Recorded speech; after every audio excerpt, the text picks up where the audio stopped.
Assalamualaikum warahmatullahi wabarakatuh. Perkenalkan, nama saya Saskia Filzamdani. Saya dari kelas 4 F PAI. Nah, di sini saya akan menjelaskan hasil jawaban dari UTS saya mata kuliah Filsafat Pendidikan Islam. Oke, langsung saja ke soal yang pertama, yaitu jelaskan bagaimana pengertian filsafat pendidikan Islam dapat mempengaruhi praktik pendidikan di madrasah dan pesantren. Berikan contoh konkret dari pengalaman Anda atau observasi di lapangan.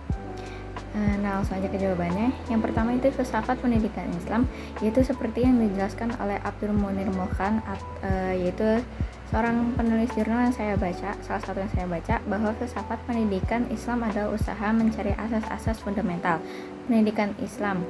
Untuk contohnya sesuai dengan pengalaman saya di pesantren, yaitu di mana guru lebih mengutamakan adab santri dalam berinteraksi kepada kiai, sesama santri, atau kepada guru.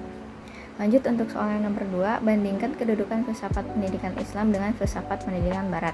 Apa saja kelebihan dan kekurangan masing-masing dalam konteks pendidikan di Indonesia? Nah, untuk filsafat pendidikan Islam merupakan kajian filsafat terhadap berbagai persoalan yang berkaitan dengan kegiatan pendidikan dengan menggunakan Al-Quran dan hadis sebagai sumber utama dan pendapat para ahli, khususnya filosof Islam sebagai sumber sekunder.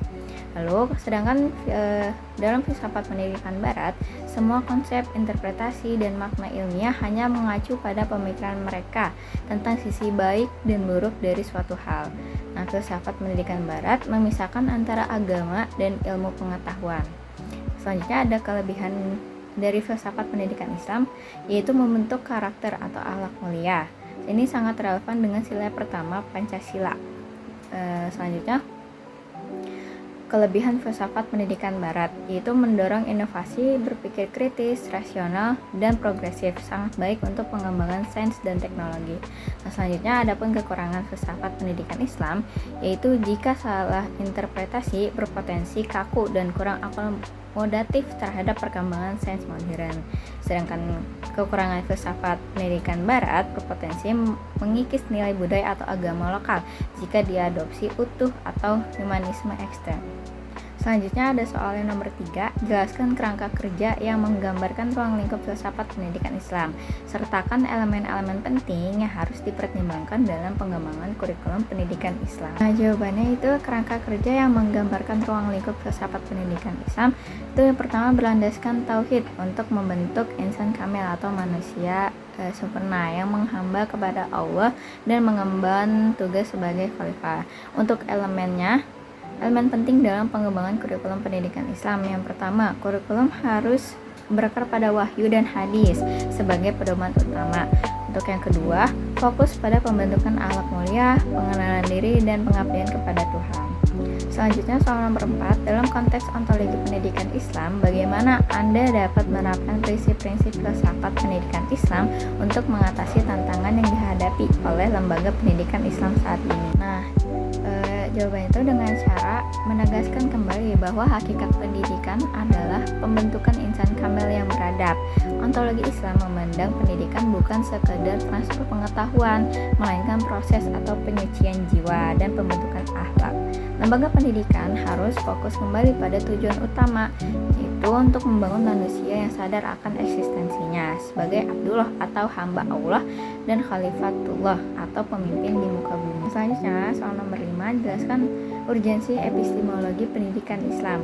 Bagaimana hal ini dapat berkontribusi pada pembentukan masyarakat yang lebih baik. Epistemologi pendidikan Islam berurgensi sebagai landasan filosofis metodologis untuk membangun pengetahuan yang integral, menyatukan wahyu atau Al-Quran hadis dengan akal, indrawi, dan intuisi.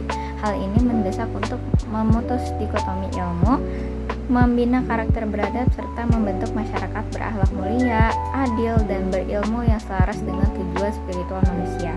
Kontribusi pada pembentukan masyarakat yang lebih baik, yang pertama itu untuk mengintegrasikan ilmu pengetahuan dengan nilai Islam yang membuat masyarakat mampu menghadapi tantangan modernisasi, teknologi, dan globalisasi secara bijak. Lalu untuk soal nomor 6, tinjau aksiologi pendidikan Islam yang ada saat ini. Apa saja pendekatan yang paling efektif dalam meningkatkan kualitas pendidikan Islam dan mengapa? Aksiologi pendidikan Islam saat ini berfokus pada integrasi nilai ilahiyah atau ketuhanan dan insaniyah atau kemanusiaan. Untuk membentuk insan kamil berakhlak mulia, pendekatan paling efektif meliputi pendekatan holistik yang mencakup kognitif, afektif, dan psikomotorik. Lalu metode keteladanan atau uswah hasanah dan kurikulum integrasi. Selanjutnya, jelaskan rancangan program pendidikan yang akan Anda buat yang mengintegrasikan hakikat manusia dan pendidikan dalam konteks pendidikan Islam. Apa saja komponen utama yang harus ada dalam program tersebut? Rancangan program pendidikan yang akan saya buat yaitu insan kamil berkarakter, mengintegrasikan hakikat manusia sebagai makhluk ciptaan Allah yang memiliki potensi jasmani rohani dengan tujuan pendidikan Islam, membentuk hamba yang bertakwa dan berakhlak mulia. Program ini berfokus pada pengembangan totalitas potensi manusia atau akal, kolbu, jasad secara seimbang untuk mencetak khalifah yang beradab. Adapun komponen utama dari program ini yaitu tujuan untuk membentuk manusia paripurna atau insan kamil yang beriman, berilmu, dan berakhlak mulia. Yang kedua ada pendidik, yaitu pendidik yang berperan sebagai fasilitator, motivator, dan contoh moral, memahami potensi untuk setiap peserta didik. Yang ketiga, metode pembiasaan atau teladan, penerapan disiplin ibadah harian seperti sholat, zikir, dan adab didukung keteladanan pendidik, bukan sekedar teori.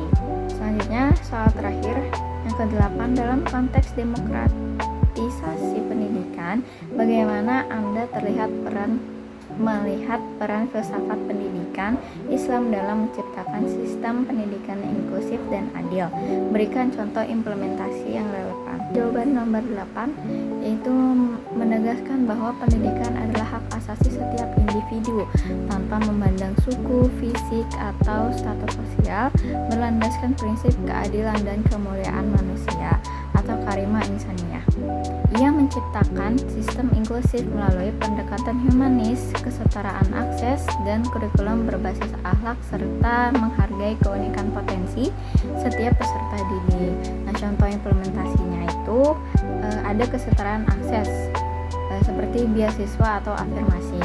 Nah, penyediaan akses pendidikan bagi anak-anak dari latar belakang ekonomi yang lemah, misalnya program beasiswa atau yayasan, agar mendapatkan kualitas pendidikan yang sama dengan orang yang mampu. Sekian jawaban yang dapat bisa saya sampaikan, kurang lebihnya mohon maaf. Wabillahi